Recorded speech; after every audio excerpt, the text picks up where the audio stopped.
Magandang araw po mga kapuntos, at sa araw na ito po meron po akong tampok na video para sa inyo at sana ay magustuhan ninyo.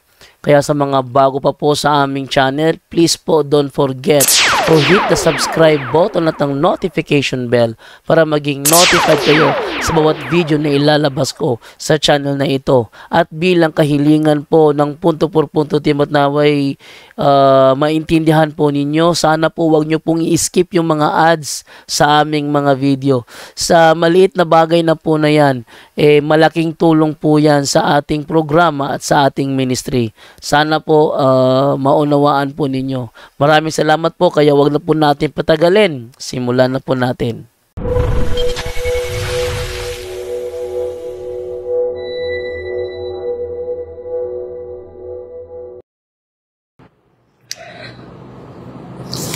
Ang isi-share ko po sa inyo ang buhay ni Mama Mary with the apostles.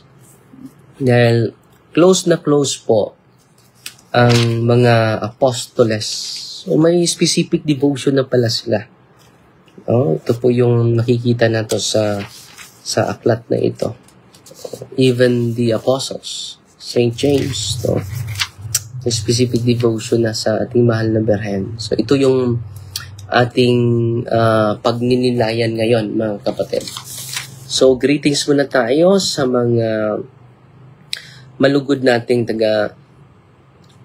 subaybay sa ating live ngayon, no? Salamat sa walang humpay na pagsubaybay, si Sister Inday Paran. Inday Paran. Nawala. Saan ba yun? Mga si Pupoy T. Cabardo nanood sa atin ngayon. So okay ba yung signal, mga kapatid? Lutlot Aureo nanood din sa atin. Si Raline Dumagpi. Okay. Hina yung signal, no? Ano ba nang hindi sumang-ayon yung signal natin ngayon? Okay? Si Imi Manatad Talaid nanood sa atin ngayon. Si Lini Banak Olaivar, good morning Father Darwin. Si Luan Nguyen, si Ruel so bumalik na naman. Asensya, no? Maraming nanood sa atin ngayon. Salamat po. Si Nini Hatulan Liko, si Michelle Serga, nanood sa atin. Hintay lang tayo, ha? Mag-greetings muna tayo. Si Michelle Serga Antipuesto, Quezon City. Wow! Kumusta kayo, mga kapatid sa Quezon City? Si Andrea is watching. Si Noren Mercado, mabuting. Payong buntag, Father, God bless, watching from Pangdan City of Naga, Cebu. Si Krizanin Yo Porofla, yung buntag, Father, may buntag pod. Si Rosemar Cabillion, maayong buntag, Father. Si Janelle Sumaya, Lutlot Aureo, watching from Mati, Davao Oriental po. Juvie Torion. Kumusta ka na, kapatid? Juvie, no?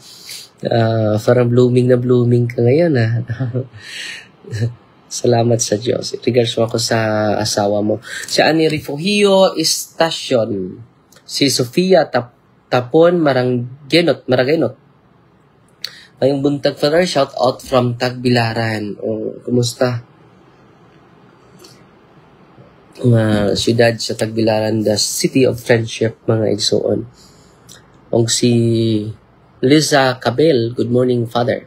Si Jimmy Dicos, no, magandang umaga sa inyo. May muntag, Father, and God bless, watching from Sindangan. Sindangan, Southern Norte, Zamboanga del Norte. Olivia Torrefranca Rabago, good morning, Father.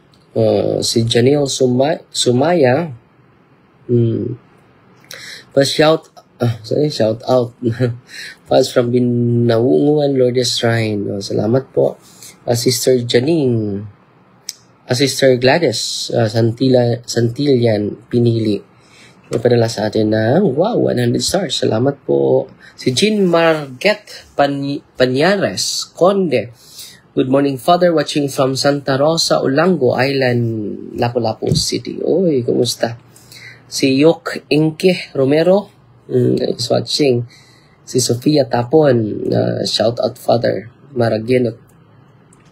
Si Rose Oladak Arabijo, watching from Alberta, Canada. Jasmine Solaria, sa Buyugan. Si Marimel Ortelia, si Luchil Blateria. Kano sang sports and evangelization sa barangay Maya Kabak, Father? Cyrus, ano sa Maria Kabak? Sa Maribuhok? Walang schedule pa, kapatid.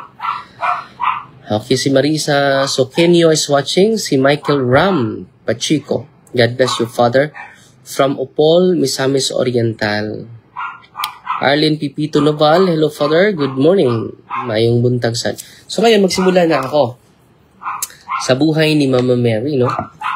Ito po ay base sa The Life of Mary as Seen by the Mystics by Raphael Brown, no? So dito, mga kapatid, may special devotion na po yung mga apostol sa ating mahal na ina. So, basahin natin yan. The Blessed Virgin lived about 15 years after our Lord's Ascension. So, sa akyat ni Kristo sa langit, 15 years siya na namumuhay with the apostles. Okay. Yet, there were never any wrinkles or signs of age in her lovely features. So, si Mama Mary, walang sign na tumanda, no? Hindi siya tumanda, which always remained just as they were when she was in her 33rd year. Para pang 30 si Mama Mary. Hindi siya tumanda. As time passed, Mary became more and more serious and recollected. So, lagi na siyang nagdadasal, lagi na siyang nag-contemplate and meditate. No one ever saw her laugh, but she did occasionally smile with a very touching expression. So, serious na serious si Mama Mary, no?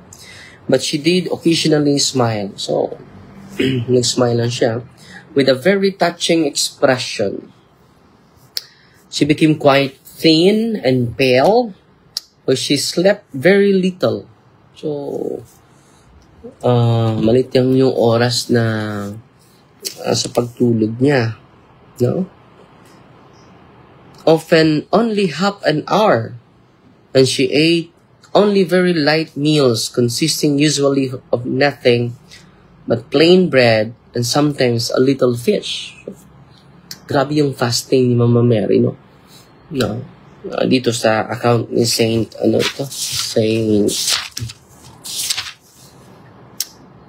Blessed Virgin said to Saint Bridget of Sweden. When she appeared among the apostles on important occasions, she wore a Lord's white mantle and veil.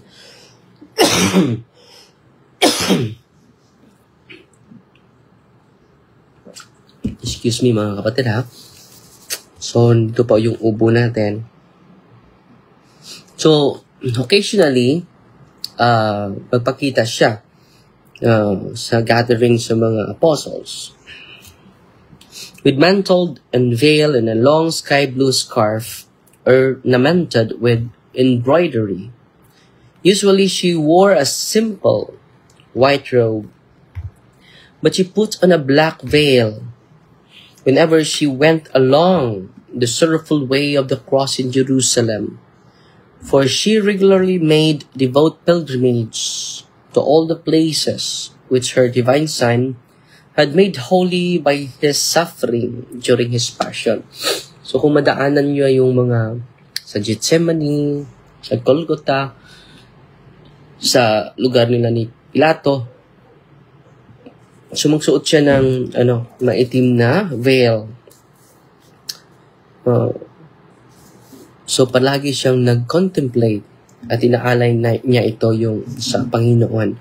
The Mother of God loved Saint James, the brother of Saint John. So magkapatid ito, itong dalawa, si Saint James at si Saint John. At kung maalala natin, si Saint John ang nasa paahan sa cross ni Kristo, sa paa ng cross ni Kristo, at the foot of the cross of Jesus. At sabi ni Kristo, anak, andito yung ina, babae, nandito yung anak mo. So, yan po ang, simula doon na ibinilin ni Kristo si Mama Mary ni Saint John. At kapatid sila ni Saint James, di ba?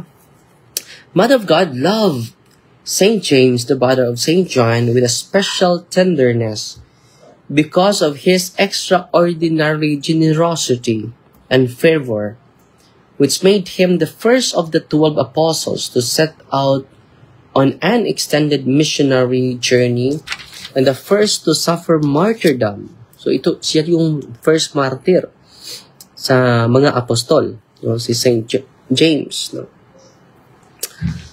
Siya din ang una na nag-travel, missionary journey among the 12, si Saint James. Okay. After James left to preach the gospel in Spain, so pumunta siya sa Spain. So utang natin sa ma-connect natin dito sa Pilipinas, di ba? Connected pala tayo ni Saint James, no? Kaya siya ang unang apostol na bumibisita sa Spain. Dadadala yung gospel, no? Very brave itong apostol na ito, si Saint James. At sino ba yung parokya dito na Saint James the Great?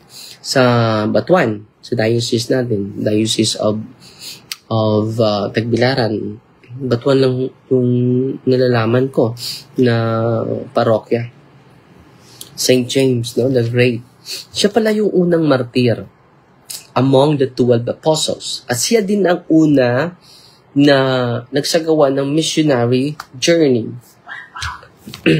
The Blessed Virgin often sent him help and consolation through her angels. So tinutulungan niya si Saint James dun sa Spain sa pamagitan ng anghel ni Mama Mary. Okay? They're so close to Mama Mary is very close to her guardian angel. Once in Granada, she appeared to him and saved his life just as he was about to be executed. So, nagpakita si Mama Mary doon. Papatayin na sana si Saint James, pero hindi pa niya oras eh. So, dinulungan siya ni Mama Mary. So, dito mga kapatid, kahit yung mga apostol may special devotion na. Panahon pa sa mga apostoles, pero hindi ito nasusulat sa banal na kasulatan, mga kapatid. In another apparition, nagpakita pa si Mama Mary, sinisave pa si Saint James sa kanyang on the way for execution, sinisave siya sa Mahal na Birhen. Hindi lang yan. Nagpakita pa doon sa Saragossa, the Our Lady of Pilar. Yan po ang first apparition of Mama Mary. Sa buong kasaysayan natin, the apparition of Mama Mary to Saint James, the apparition of Our Lady of Pilar, Our Lady of Pilar, di ba? She informed him that God wanted him to found a shrine there in her honor, and then return to Jerusalem and die a martyr's death. So mga nagtatanong mga kapatid, meron bang apostol, di ba? Sasabihin nila na may devotion na Mama Mary. Ito na po yung sagot. Panahon pa ni Apostol James, no? Very close sila eh. Si Saint James at si Saint John, magkapatid sila eh. At dahil dito mga kapatid, ay nakitayo. Hanggang ngayon, Our Lady of Pilar, yan po, is 4080 po yan. Panahon ni Saint James, no? Kaya nga, ang tunay na Kristiyano, Katoliko. Ang tunay na tagasunod ni Kristo, Katoliko. Dahil meron silang special love. Meron silang special devotion sa ina ng ating Panginoon. So ngayon, buhay na buhay po yan. Lydia of Pilar, kindly read the history po.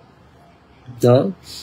Yan po ay patunay na itong ginagawa natin na devotion, na marami namang devotion si Mama Mary. Isa na yan ang banal na rosaryo. No? At this time, St. John, when Mary told him that Herod was about to persecute the Christians in the holy city, urged her to seek a temporary refuge in Asia Minor. So pumupunta sila sa Asia Minor. Although both of them would gladly have died as martyrs for Christ at any time, the Lord revealed to his mother that she should now accompany John to the city of Ephesus. No? So pinapunta sila sa Efeso. No? Kaya nga, hanggang ngayon, mga kapatid, kung alam nyo, nandun pa rin yung bahay ni Mama Mary sa Efeso. Therefore, after again visiting all the holy places, and after bidding a sad farewell to their friends, Mary and her adopted son, John, traveled to a port and embarked on a ship which sailed northward across the Mediterranean Sea. So, nag-travel sila dahil si Herod, grabe na yung galit niya sa mga Kristiyano during the time of the apostles.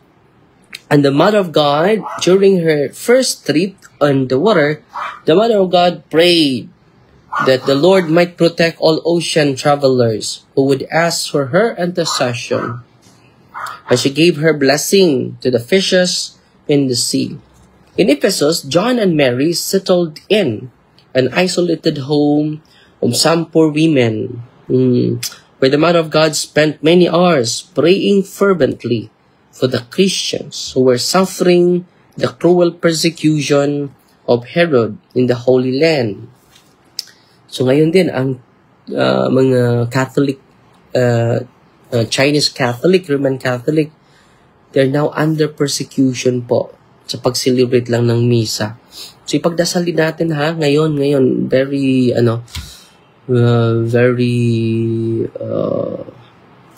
cruel yung ginawa ng mga government communist sa China. Meron na silang penalty, punishment sa mga pari o bispo na mag-celebrate ng misa. Grabe no?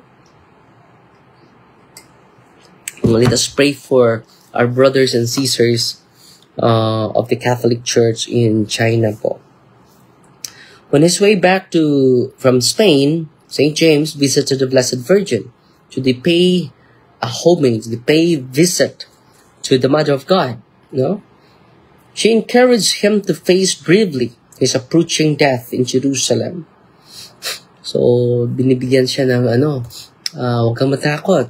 No? Encouragement sa mahal na birhen, si St. James. Asked him to intercede for the church as soon as he reached heaven.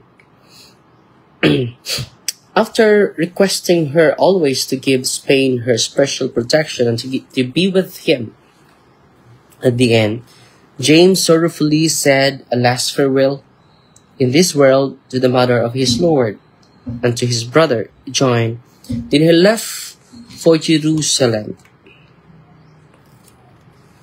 When he preached fearlessly until he was arrested and condemned to be beheaded. So pinutulan siya ng ulo. Pinutulan siya ng ulo, mga kapatid. As he was being led for the place of execution, so he prayed fervently for Mary's help. So dito nagdasal si St. James ni Mama Mary for Mary's help, and just before he died, he was consoled by seeing a vision. Ano siya nakita? Of the glorious Mother of God. The glorious Mother of God, surrounded by her angels. And he silently said to her, Mother of my Lord, I beg you to offer the sacrifice of my life to your Son. Then Mary welcomed the soul of the first martyred apostle of Christ and accompanied him to his triumphant reception in the glory of heaven. Wow. Where the Almighty God said to her, "My daughter, for the exaltation of my holy name, for the glory, and for the benefit of mortals, I now give you my royal word, that if men, in the hour of their death, call upon you with affection, like my servant James, I will look upon them with fatherly mercy." So yan pala, lagi nagpakita si Mama Mary, no? Yan pala yung utos sa kanya sa ating Diyos Ama, mga kapatid. Sana po sa mga nakikinigan yun, don't forget to pray the rosary, di ba? Hail Mary, full of grace, the Lord is with you. Blessed are you among women, and blessed is the fruit of the womb, Jesus. Holy Mary, Mother of God, pray for us sinners, now at the hour of our death. Amen. Now at the hour of our death. Amen. No? Saint James, before he died, no? Mother of my Lord, I beg you to offer the sacrifice of my life to your Son. Then Mary welcomed the soul of the first martyred apostle of Christ and accompanied him to his triumphant reception in the glory of heaven, where the Almighty God said to her, "My daughter."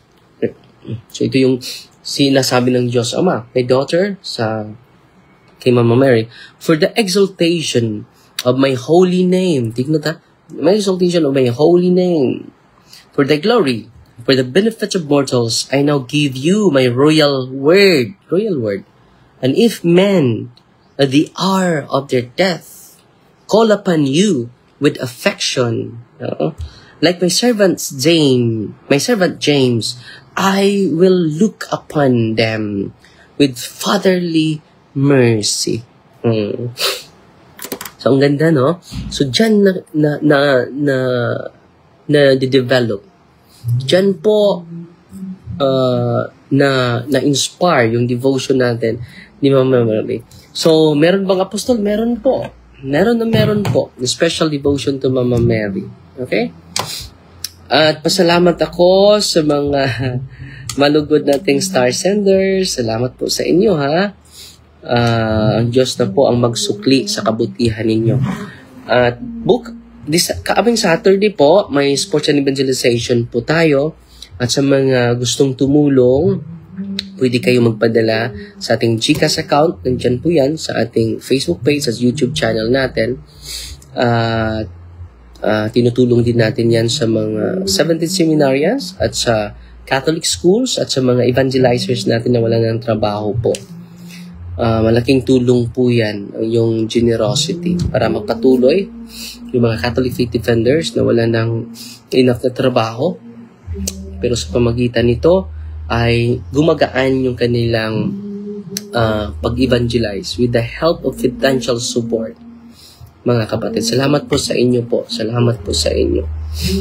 At si Roland Aiko Discalyar, nagpadala sa atin ng 100 stars. Salamat po. Si Sensha Paragoya, nagpadala, salamat po, 200 stars. Salamat kapatid. Ang Diyos na po ang magsukli sa kabutihan mo. Si Janing GDP, hi Father Darwin, God bless you. And Amping Kanunay, padala sa atin ng 100 stars. Si Joy Alfanta Fernandez, nagpadala sa atin ng 124 stars. Si Adrianes Tom, nagpadala ng 99 stars. Salamat po. Si Angela Solomon, nagpadala sa atin ng 50 stars. Salamat po. Si Gina Apatan Dinukot, nagpadala natin ng 50 stars. Salamat po. Ang Diyos na po yung magsukli sa inyong kabutihan po. At greetings na lang tayo, no? Mga 2 minutes po. Greetings. Si Memia Bosque nanood sa atin. Si Ranilo Nunez is watching. Si Arshel Romero is watching. Si Main Charm, good morning Reverend Father. Pilipinas, good morning. God bless. Salamat. Carlito Menyoza. Si Clarissa Corduto, Katolikong Dipensador, good morning. Si Eva Puvier, good morning. Si Hoyly Oliver, no? Nanood sa atin. So yan lang sa muna mga kapatid ha. At salamat po at tatapusin natin ito sa isang panalangin. In the name of the Father, and of the Son, and of the Holy Spirit. Amen. Our Father, who art in heaven, hallowed be the name, the kingdom come. The will be done on earth as it is in heaven. Give us this day our daily bread, and forgive us our trespasses, as we forgive those who trespass against us. And lead us not into temptation, but deliver us from evil. Amen. Hail Mary, full of grace, the Lord is with you. Blessed are you among women, and blessed is the fruit of the womb, Jesus. Holy Mary, Mother of God, pray for us sinners, now at the hour of our death. Amen. In the name of the Father, and of the Son, and of the Holy Spirit. Amen. Pupunta pa ako sa sa mga devotee sa Mahal na Birhen, at pupuntahan natin para sa devotion at sa campaign natin para sa no to boot buying po. Yan ang campaign natin para ma-educate natin yung mga parokyano natin. So starting today and after our retreat, clergy retreat, ay ibubuhos ko na yung oras ko to educate the people of God dito sa social media, pati na din sa sa mga barangay po. Yan po yung umiinom ako ng gamot dito. Okay, naghihintay na sila sa akin ha. Fight Maria, that accept with a humble heart po. God bless.